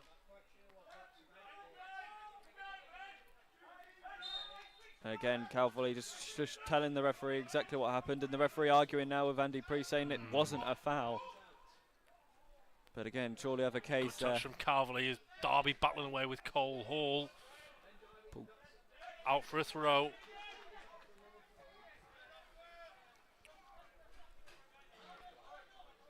Game just feels like it's up to notch. Both teams battling away. Cole Hall gets that one wrong though, and he had the better of Moles, who has a little bit of a chuckle to himself. And Pasha looks vulnerable though, doesn't he, Ryan? He just talking to Kyle Priest at half time and mentioned how Pasha gave the ball away a good handful of times in the first half, and he's one that surely probably looking to target in the second half. I remember though as well, I was speaking to Owen Pope, and he was saying in the pre-match, he was just like, got to target Prosher. He's a bit vulnerable from a set piece, and he gives away fouls as well, so he certainly will be a target in mind for Cole Hall and others. But again, Curzon pick up the ball on the halfway line, playing it around the back quite nicely once again. Buckley Ricketts now is going to go one-on-one with Tom Carr, but he's forced backwards again and cuts inside, does well. Plays it across to Derby. Moles on the ball. Plays it inside to Spencer. Ooh. Really important tackle by McGee. Oh, good spin. Sinclair shoots, it's just over. But again, that's what I've noticed here, Pete, with Spencer, sorry. It's his flicks have been really impressive. Every single time the ball's come long, he's either flicked it on or got a fancy little touch, and the Curzon player always picks up on it, and it's a nightmare for a Chorley defender to deal with there. Great to have you with us, Keith, as usual. And yeah, Jimmy Spencer just feels like he's a bit of a do-it-all in terms of the front man. He's flicking it, he's chesting it, he's bringing players into play. And again, the goal came from a brilliant turn from Curran, and Spencer and Moles looking to turn the screw in attacking areas. A few flicks and tricks, and made the difference a little bit in those areas. Chorley, again, not without their chances as Horbury goes in on Sinclair, and Buckley Ricketts looks to break. It hits the chest of Mark Ellis. Chance for handball, interestingly, waved away by the referees. Ellis pulls his foot through it. Gives one for Cole Hall to chase down as Posher gets it down, goes right to Ben Darby, who hooks it long. Moles and Spencer going for the same ball that time as it goes to Irwin, who just pulls his foot through it. It's not clear though. Curzon now a chance. Buckley Ricketts trying to get free, and Horbury does well to beat Will Hayhurst, and it's a good ball from Horbury actually down the right now to Tom Carr. 1v1 with Sobowale. Just looking to bring players into it. Montgomery's in the middle, Horbury's in the middle. He goes back further to Calverley, and this is better from Chorley. Yeah, nice work. And again, Carr now down this right hand side delivers a ball across the Hall. It was so close to Cole Hall and Horbury, and he's almost running, and he can't get his boot backwards to strike it cleanly, almost just fires into him, but that's much better. Tom Carr, a really good ball across the box, and Cole Hall, such as right, he just couldn't get his shot off. Yeah, it just really frustrating because it's a really inviting ball across, wasn't it? And you're just hoping a Chorley player would have just been arriving to tap it in, but on this occasion wasn't too fortunate, not getting the rub of the green on this occasion. But again, it's just more good work from Thanks Chorley. for your feedback, Will. Great to have you listening in this evening. If you know anyone else missing the game tonight, send them the link over. For all the Magpies is Cole Hall, one-on-one with Posher, goes down, but manages to keep the ball, and Clark just in the pocket of space. He gets caught there by Darby, and Blakeman down the line towards Hall. He's pushed in the back by Darby, and Calverley wins it. Flicked on by Hall. Clark, Calverley. Just looking to keep it, but gives it away. And Montgomery now with Blakeman putting the press on McGee. Well won by Cole McGee to see off Jimmy Spencer, but Moles puts a great ball in and straight away lays it off to Curran. Mark Ellis challenges flying in at the moment, Ryan, as you love your 50-50s, we know that.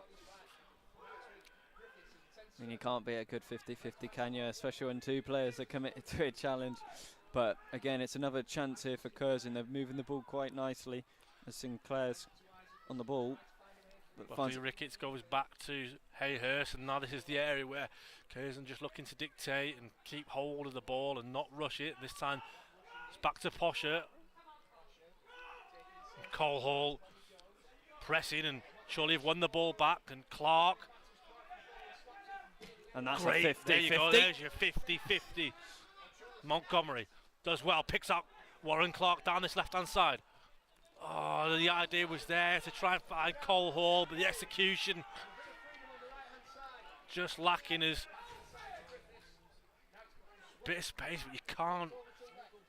I think if Clark had a second opportunity, he would have laid it off to Montgomery. He would have had that opportunity to run down that line and put a better ball across. But again, it's all if buts and maybes. Great challenge from Calverley on. Good strength on that occasion, shoulder to shoulder, but he's given the ball away. The ball away, and a chance for Curran. He flicks it behind.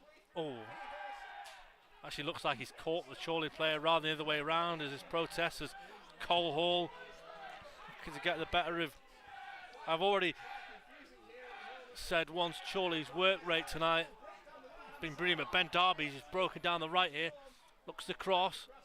He's falling kindly to Spencer. He goes to another back heel, and Blakeman this time clears. Brilliant from Cole Hall. That's a fantastic touch. And now there's a chance for Chorley down the left, and Horbury's pass is loose. Oh, it was unbelievable from Cole Hall and Tom Carr. It's just, again, Pete, it's just that final third, that final ball. It's just getting a bit frustrating now for the Chorley fans that have travelled in that away end. It's, again, it's just a little bit frustrating for them, and just hoping that it will click, but it just could be one of those evenings, Pete, where things just don't fall into place for Chorley. But again, the signs are still there. It's just whether the luck can be, the rub of the green, as I've been saying in the first half, and now this second half can just fall in favour. I think it's interesting that we say that. I feel like it's not coincidence or not biased that we're saying that, to be honest. It really does feel like, at the moment, Chorley just knocking on the door, but just struggling to get that little bit of slice of luck. And don't worry, LJ, I've already mentioned the old man, JC.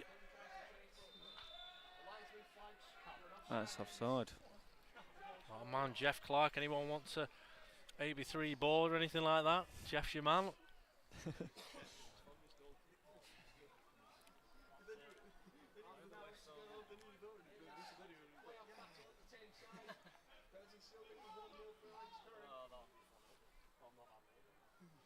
And to take this free kick, and we'll go long. Up it goes. Oh, it was towards Ellis. Horbury heads it up. Hayhurst, the second time. Clark still move alive, and now, oh, it was nearly a chance for Curzon as Irwin again. Long. Ellis has stayed up for this one. Flicks it on towards Carr, and again, good touch from Cole Hall. Brilliant touch from Cole Hall. Ellis stayed up now. He needs to get back, Mark Ellis.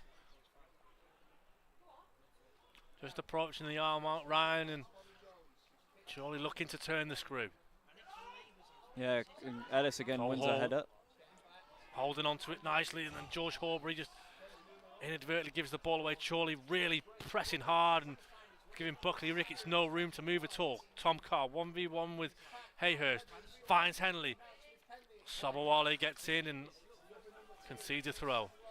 Again, it's just that final ball, it's just not falling for Chorley. There's always a Curzon player in the way, it seems, or it's just getting just an unfortunate deflection which isn't falling to a Chorley player. It's just not really falling the way of Chorley in this second half or in the first half. In reality, hitting the bar and post, you can't come much closer than that, can you, Pete? Not to say for the neutral, they've certainly had their values worth so far, as Ellis is trying to get on the end of the Blakeman header. Curran's got it. Ollie trying to break away to Buckley Ricketts, but Warren Clark's got it down the right this time. Horbury does really well, bursts into space. Oh, George goes for goal and gets it wrong. Yeah, it's just Andy Priest, though, as wrong as he got the shot, George. Andy Priest is saying unlucky, go again, because those are the pockets of space that it want his side to get into if they're going to get a goal out of this game. It seems like, though, that's what Curzon want to do. They want you to shoot from distance because it's a challenging thing, isn't it, Pete, to score from any kind of distance. And most of Chorley's goals this season have come inside the box. So it probably is the game plan for Curzon, just to limit Chorley to shots. Spencer on Ellis. Spencer just having a little swipe at Andy Priest, actually. You notice there. It's a good flick on from Cole Hall. Sobowale's got to do. He's pulled him down. There was no eyes on the ball there whatsoever. Sobowale knows what he's doing, and I think he's taking the chance. And referees allowed play to continue. And now all of a sudden, Curzon look to go up the other end. But Ryan, for me,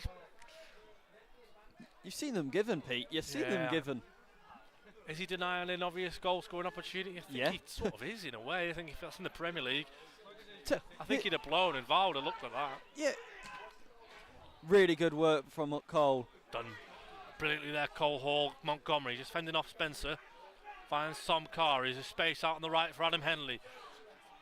Edging towards goal. Goes first time with a cross. It's towards Cole Hall. And now again, this end-to-end game continues with Curzon looking to now go up the other end. Spencer. Again, Chorley just seeming to get a bit more chances now, aren't they, Pete? It's the way the game's going. But that's a brilliant switch from Spencer. Moles is cutting on that left side. Blakeman there. Space opens up and he fires over.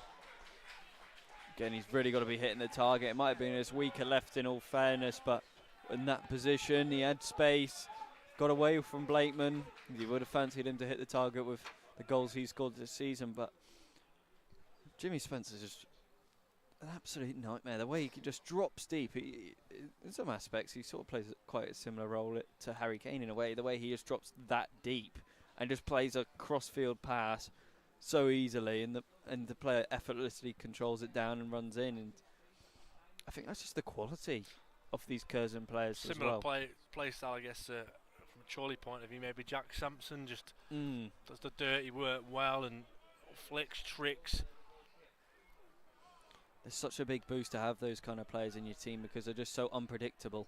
Good header from Cole Hall, and now Montgomery's up, Clark's up, Chorley looking to build, and that's a clear foul on Tom Carr. And he is on a yellow. He's got to be careful. And you can just hear the Chorley supporters around us, Ryan. They were almost sarcastically making a point of the fact that foul is finally being given. It's taken a while, and again, Spencer is just a very good wind-up merchant, isn't he? He's just knows what he's doing. He's having a pop at Andy Priest. He's playing with the ball. He's doing all these little things, Pete, which just trying to get in the head of everybody, and he's a very smart striker. You can see why he's the captain, because he's a leader on this pitch for Curzon Ashton. So Blakeman, free kick delivered towards the back post, headed away by Sobowale. Good defending from Horbury. Got to be careful here, Chorley, not to give the ball away. Blakeman picks it up nicely, drives towards goal, has a shot. Oh, and it's Comfortably safe. bending, but not enough, and it's in the end enough for Bobby Jones to hold on.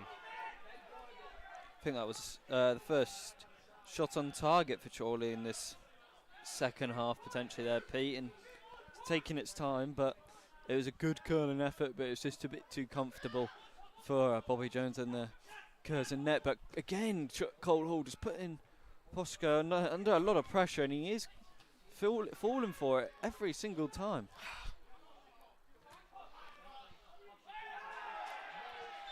Oh. Again, Blakeman's on a yellow as well. He's got to be careful of going into tackles like that. Curzon going to make a change. It's Lewis Lacey coming on in place of Alex Curran. Billy Whitehouse for Chorley. Looks like he's set to enter the fray as well. Replacing number 12, Alex Curran.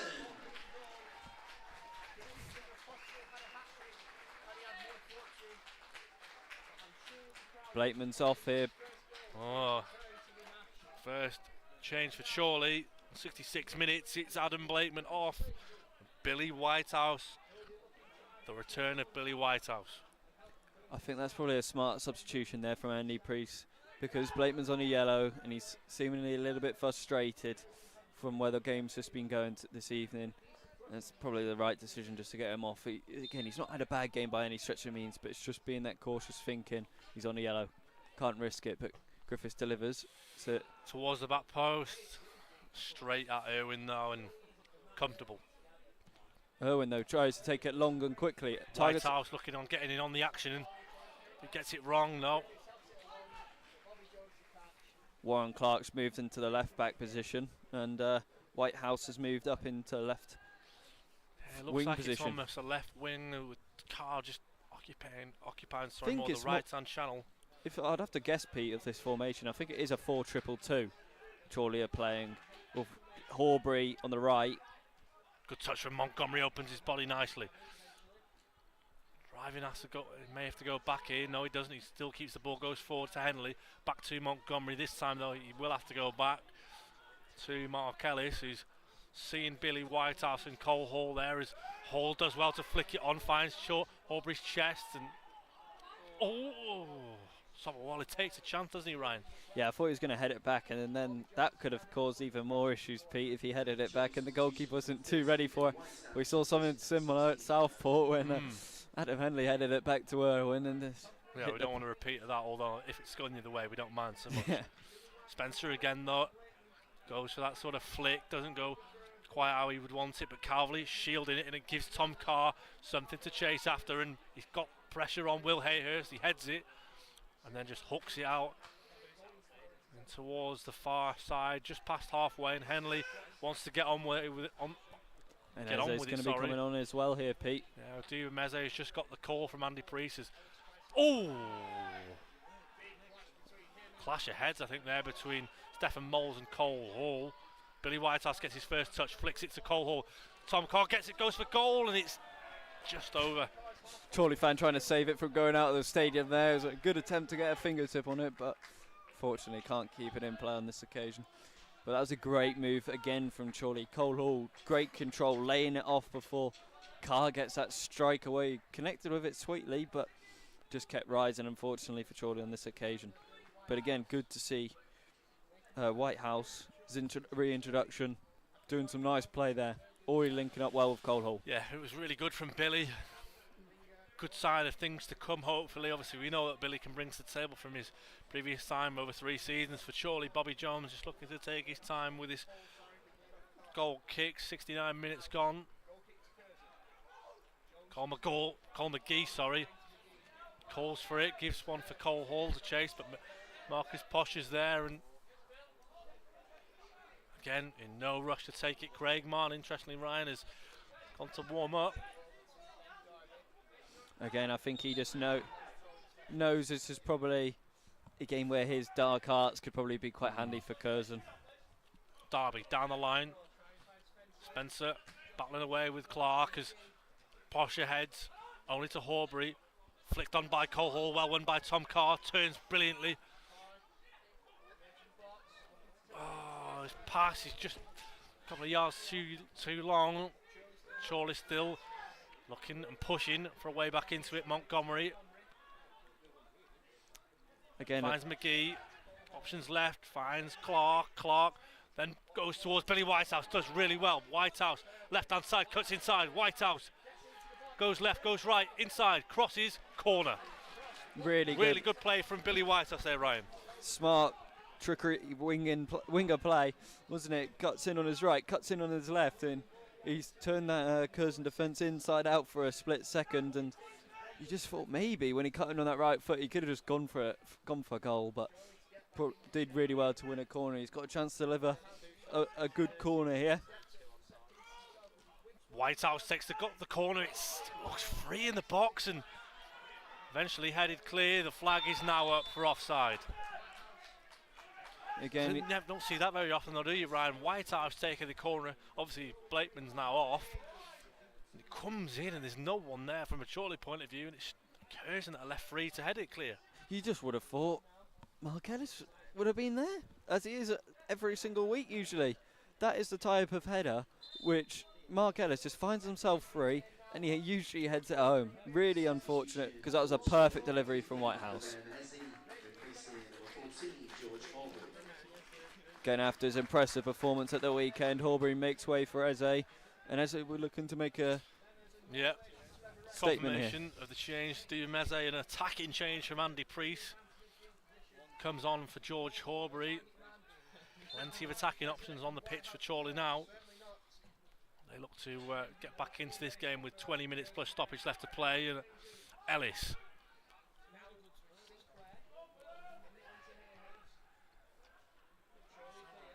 Griffiths now down the left. So come inside. Finds Moles, who Buckley Ricketts is pressurised by Henley over on the far side. Looks to try and beat him. Twists, turns left and right. Cars back in to defend, and somehow Griffiths comes away with it for Curzon. Montgomery takes a touch inside the box.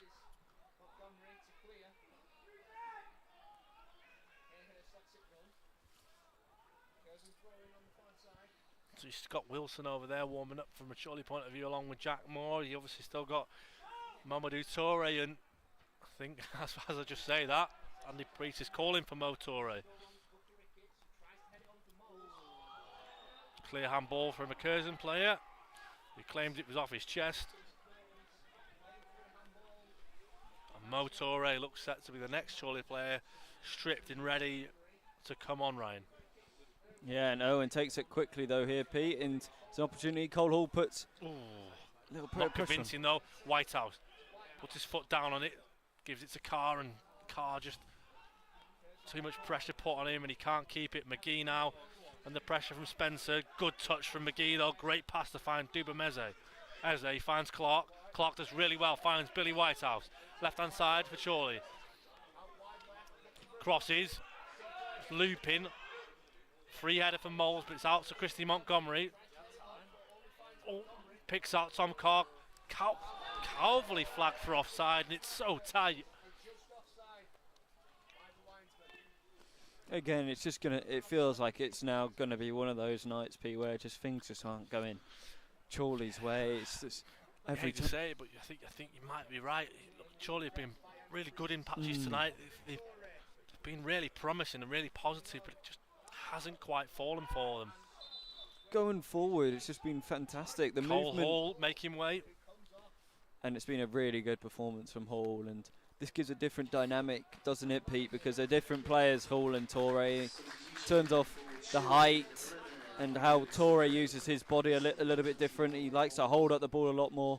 Doesn't do these real flicks as much, but again, Toure, we're looking to get within the goals and get Chorley back level, but the real thing is it's just the final third, hasn't it, Pete? That's just where Chorley have lacked, unfortunately, that final ball. Yeah, obviously hitting the crossbar and hitting the post, is frustrating from their point of view. They haven't really forced a big save out of Bobby Jones. Obviously, Matt Irwin made one really good save to deny Curran. Irwin going long. That seems to be the game plan now. Get it up to Mo Torre. Whitehouse is going to get on the end of it, and Eze picks up the second ball. Eze through the centre, finds Torre straight away in on the action. Good touch to find Warren Clark. His touch is loose though, and it's out for a Curzon throw. It just seems, Pete, it's just so unfortunate. It's just the pass, it's the touch. It's just not falling Chorley's way, but you just hope there's that one opportunity where the ball just falls kindly, because Chorley don't deserve to be losing this game. In reality, they don't. They've been getting into great positions. You don't hit the bar and post without playing well. And I think Warren Clark goes, throws, takes the fine. Toure's free, goes back to Clark. Christy Montgomery through the middle of the park, finds Mark Ellis. He's going to go for goal, and ambitious. That time held by a Chorley supporter behind the goal. That was a very ambitious attempt, but I think that's just showing you, Pete, as well as me, the frustration from Chorley tonight. And Ellis has just had a very ambitious go, and it's just not gone anywhere near on target on this occasion. But I think I was going to say, Bobby Pete, Jones taking as long as he possibly can for this goal kick. I think as well, Pete, Curzon would feel quite happy with this result, a 1-0 win. I think they know. You say, it just goes on record of how many clean sheets they've kept, how many times, have they gone on and to win a game from being 1-0 up. But fair to say though, Ryan, they are really weathering the storm at the moment. And that's credit to how they set up, isn't it? The way they defend, the defence is so solid. They're really compact and super difficult to break down. And that's just credit to Craig Mahomes' team in the way they set up, isn't it? That's why they're in these playoff places, isn't it? And why they can fight for the league. And although those games in hand, they might not win, but they will still be in there or abouts. Yeah, still you feel that 76 minutes on the clock. There's still a lot of life left in this game. Curzon, they'll be happy as things stand. Obviously, a goal to the good and good territorial play from them. Just happy to win throw-ins down the far side and just gain an extra few yards as Whitehouse. Proving a nuisance as Eze up against Griffiths. Lacey tries to flick it on, and Ellis this time goes long, gives one for Torre to chase. Along with Tom Carr, he's got Sobowale all over the back of him, and Sobowale, such fortunate, great touch from Torre. What a touch from Mo Torre, right in head of the D, does brilliantly to win a corner. Yeah, that's the bit of rubber green that we've been looking for, isn't it? Carr getting the ball off the back of him, and then Torre doing that fantastic touch and winning a corner. Now Whitehouse can deliver, if he can deliver a similar ball to he did the first time around. You do fancy a Chorley head to get on the end of it.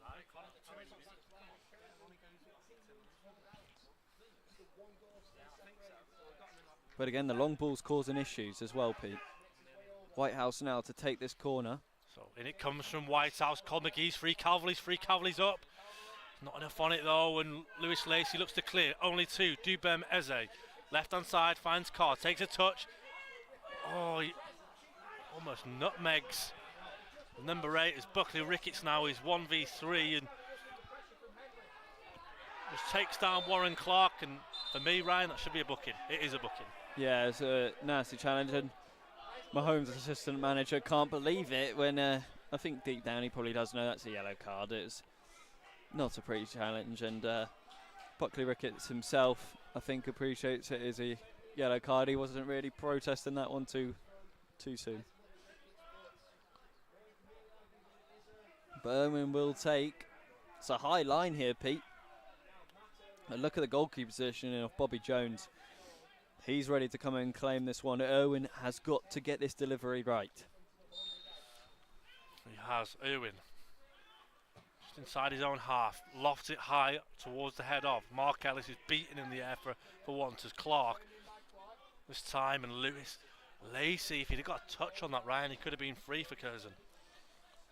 Yeah, it's the bodies forward now. Chorley are starting to commit, putting pressure on, and they're leaving themselves Chorley are leaving themselves a little bit vulnerable at the back, but that's what you got to do. Finds Whitehouse. Whitehouse left hand side beats Lacey. Cuts inside, does again, brilliant to win the challenge, and Clark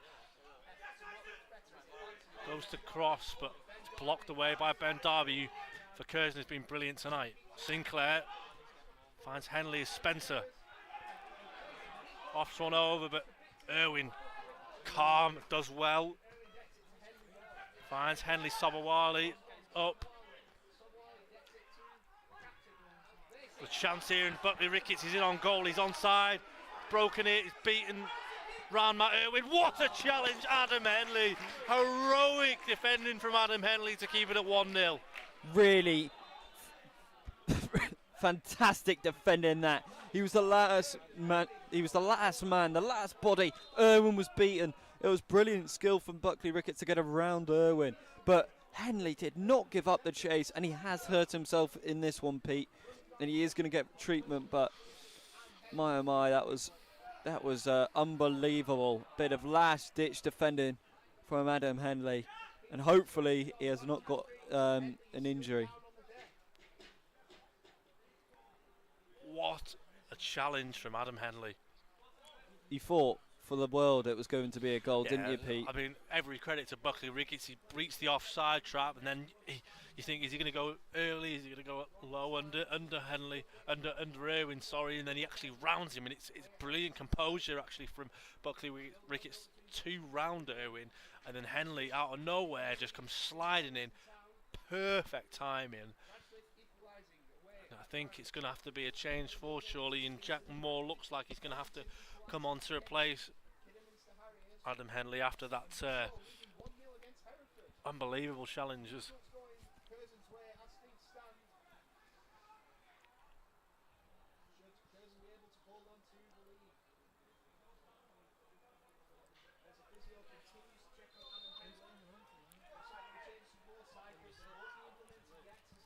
Andy Priest wants to make the change. He's not been allowed to. It's into the edge of the arc. Cole McGee goes down. Matt Irwin goes down and eventually gathers it. Andy Priest not happy. He wanted to make the change to bring on Jack Moore because Chorley are currently down to 10. Darby hoofs it clear for the hosts as Montgomery's got 2 on him, but does brilliantly well to keep hold of it from a Troy point of view. McGee kicks long towards Toure, who's battling away with Posher. Eze, foot on the ball now on halfway. Pressure on him from Sinclair. Goes back to Marquez. Adam Henley is jogging back on. Referees allowed Adam Henley back on as Griffiths just puts his foot through it. Griffiths second time beaten to it by Montgomery. He's been brilliant tonight, hasn't he? Yeah, again, in that game against Chester, he was brilliant. In this one as well, he's so impressive. Billy Whitehouse with a really nice flick. Eze bursts into the box, plays the low to the cuts! Oh, how's he not gone in? Oh! It's so close, Ryan. Shot out of nothing really from Diabamese, and it's just wide. Really, really good work. It was a beautiful little back heel flick from Whitehouse to set Eze free, who burst into the box, and you just thought it might have just hit the post again, and maybe this time fell a bit more fortunate and got it off the post and in, but just skimmed the post and went wide. It's super unfortunate once again, but that was how Chorley are going to have to break this Curzon Ashton team down. So Adam Henley off, and Jack Moore on.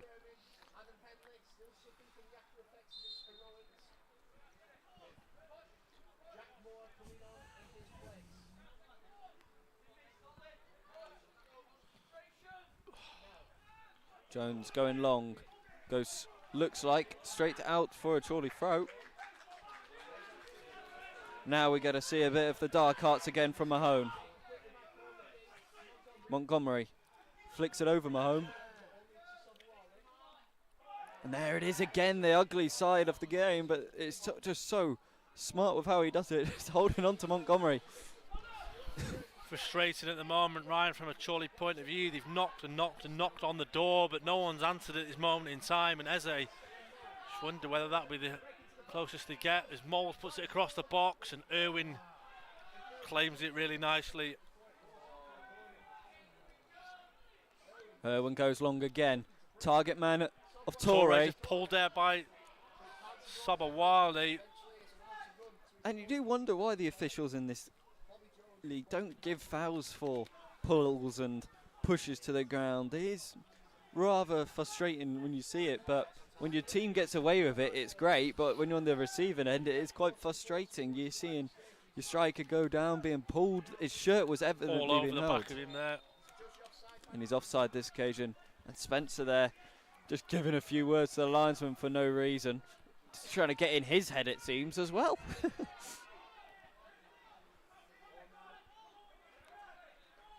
Interest at the moment as things stand. Scunthorpe up to the top of the National League North table of Scarborough, 5-0 up now against Needham Market. Ball comes over though towards Torre, and he just gets on the end of it. Whitehouse as well to keep it in, but gives it away, and Derby inadvertently gives it away to Torre. Torre. All of a sudden now, Jimmy Spencer's in. What a finish. What a finish from Jimmy Spencer, and I think that, Ryan, is the nail in the coffin. Yeah, unfortunately so, and it's just unfortunate. It's a ball over the top, Chorley committing bodies forward, and he was in, and it was a beautiful finish. You can't take anything away. The ball was bouncing, he calmly chips it over Owen, who could do nothing about it. He was caught in two minds, and there will be a substitution for the host as well, but again, it's just not been Chorley's night tonight. No, I think, you know what, there it's a position similar to the Buckley Rickett. It's one where Chorley are just looking to go for broke a little bit, leave maybe an extra man forward, and the ball to Spencer is absolutely spot on, and the finish is fantastic. Yeah, you've just got to applaud it, really, and he's got that quality.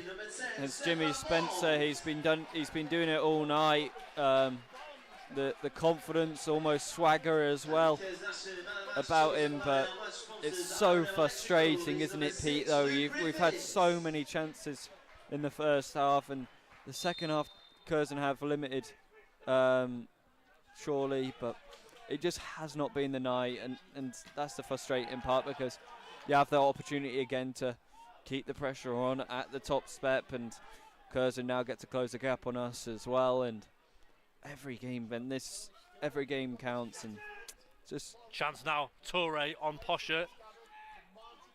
Anywhere will do from a Curzon point of view. McGee clearly a big push on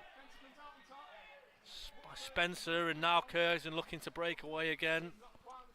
Look, for me though, Ryan, a clear foul on McGee there by Spencer, but referee allows play to continue. Yeah, it's just been like that all night though, in a sense, hasn't it, Pete? It's just Jonathan Markey is not really, let's just say, put some maybe 50 decisions in favour of Chorley when you think they could have been fouls, and just been the way the game's gone. It's just not been the night of Chorley, has it? And that's just a thing, and he's given a foul on this occasion, but it just has been frustrating, hasn't it? It's just, you just felt after that Saturday the confidence was flowing, and again, I don't think it's a performance thing. It's just the rub of the green. It's just not really been on Chorley's night. That's all it's been, and it's nothing for fans to get too upset about either. Yeah, I really don't feel like Chorley have been outplayed in this game, to be honest. Oh, come off it. He gives that one, Ryan. Yeah. Torre just looks to beat his man and get through on goal. And frustrating, I think. Frustration is the word of tonight from a Chorley point of view. They've not been outplayed. It could easily be 2-0 the other way. But as it is, you just see Mike Calverley having a word with the referee. It's fascinating though, the referee's given that for a foul, because that's been happening all game of pushing the back, a very slight push in the back in that aspect, and he's not given it once for Chorley this so far, and it's just fascinating that now he's decided, oh, it's a foul I because don't know it's how he gives that one when there's so many others yeah, it's this confusing. evening that he's not giving it. It's just inconsistent for me, and it's just frustrating. And that's all you really want from a referee. You don't want them really to be noticed in a game, do you? And you just want them to make the decision consistently. If you're going to give one push in the back, you've got to give them all. And he's not done that tonight, and that's a frustration thing for Chorley. Well done, Billy Whitehouse, and this time Craig Marn just lumps it long, and good challenge from Ellis.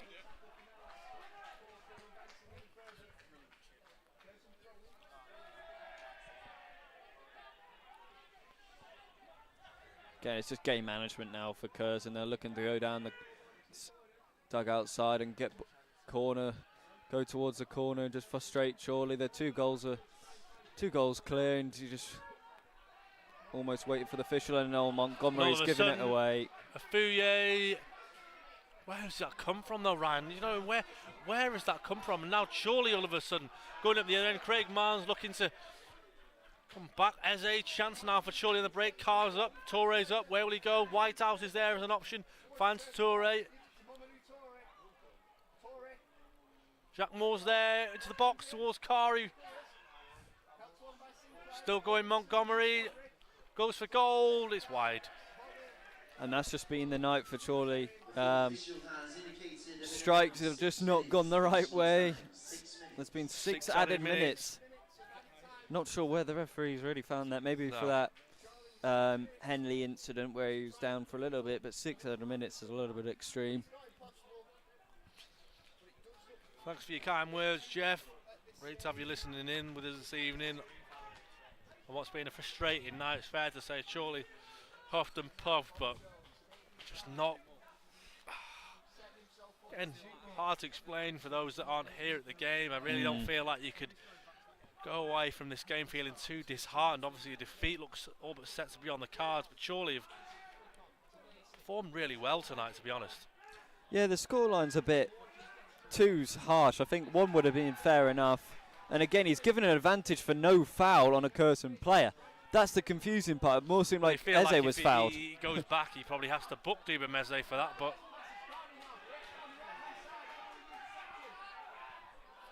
Warren Clark on Ben Derby, and Derby for me really has been one of the best players on the pitch out there tonight for Curzon. Montgomery opens up his body. I think he probably for me has been Chorley's best player tonight.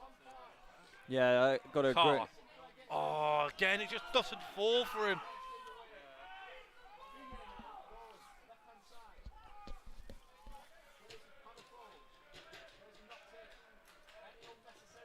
Again, it's just that final ball, that final pass. It's just not being there for Chorley tonight, and it is really frustrating. And Touré. Oh, battling away with Posher. But it's not for the fault of trying, is it, Pete? It's, again, Chorley are getting bodies forward.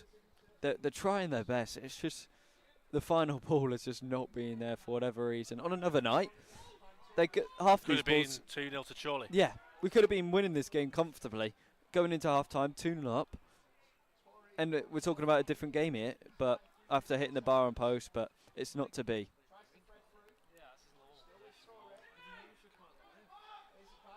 Moore though. Plays it inside to Montgomery. Back to Moore.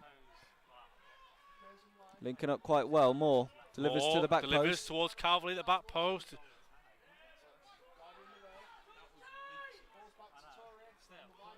Again, it would be quite nice if a goal just half the deficit here. Eze has a go. Has a go. Wide.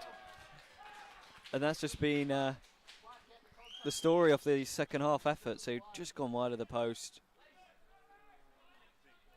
And I don't think Bobby Jones has just been tested really, and that's the frustrating part. It's just frustrating. I think he hasn't really had a good save to make tonight. When he has been tested, Pete, towards goal, he's been beaten. Like the bar, the post, it's, Chorley, 15 shots tonight, Ryan.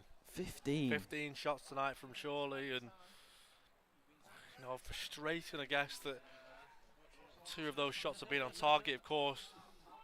Crossbar from Mark Ellis from a ferocious volley, and Cole Hall hit the post, but shots on target or shots aren't what win you the game. And Spencer's just going into the book, as I think he's probably wanted to. It seemed like he's been winding up both the officials, himself, Chorley players. Jimmy Spencer there. Ball up towards Tom Carr. It's flicked towards Billy Whitehouse, and again, Curzon anywhere will do.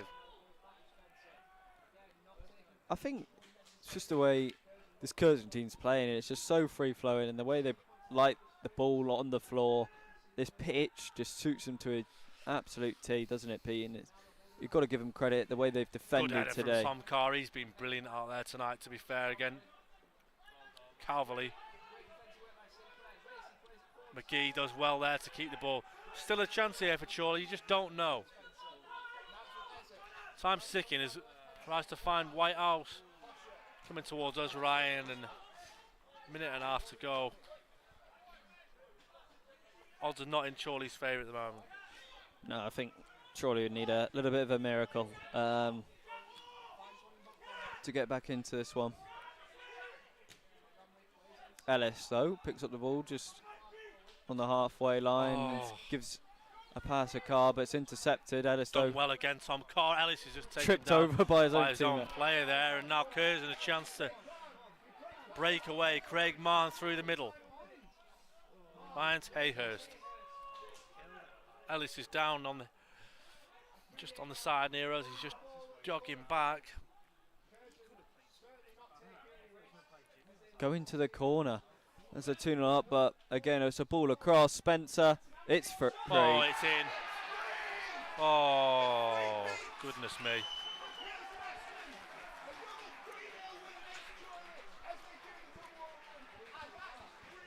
Here's an Ashton goal scorer, number 9, Jimmy Spencer.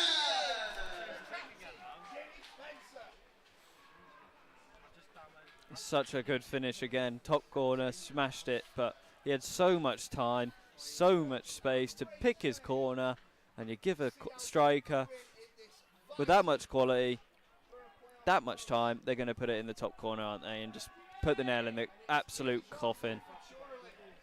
Commentator next to us getting a bit too excited about a game where it's already been put to bed. Yeah, I think, you know, Chorley, the scoreline, it flatters Curzon. Yeah, it's not a 3-0 result. To the absolute degree here, unfortunately. Look, obviously, the game earlier in the season at the Grand Store Victory Park Stadium cut Curzon with a far better side on that day. Tonight hasn't been that at all.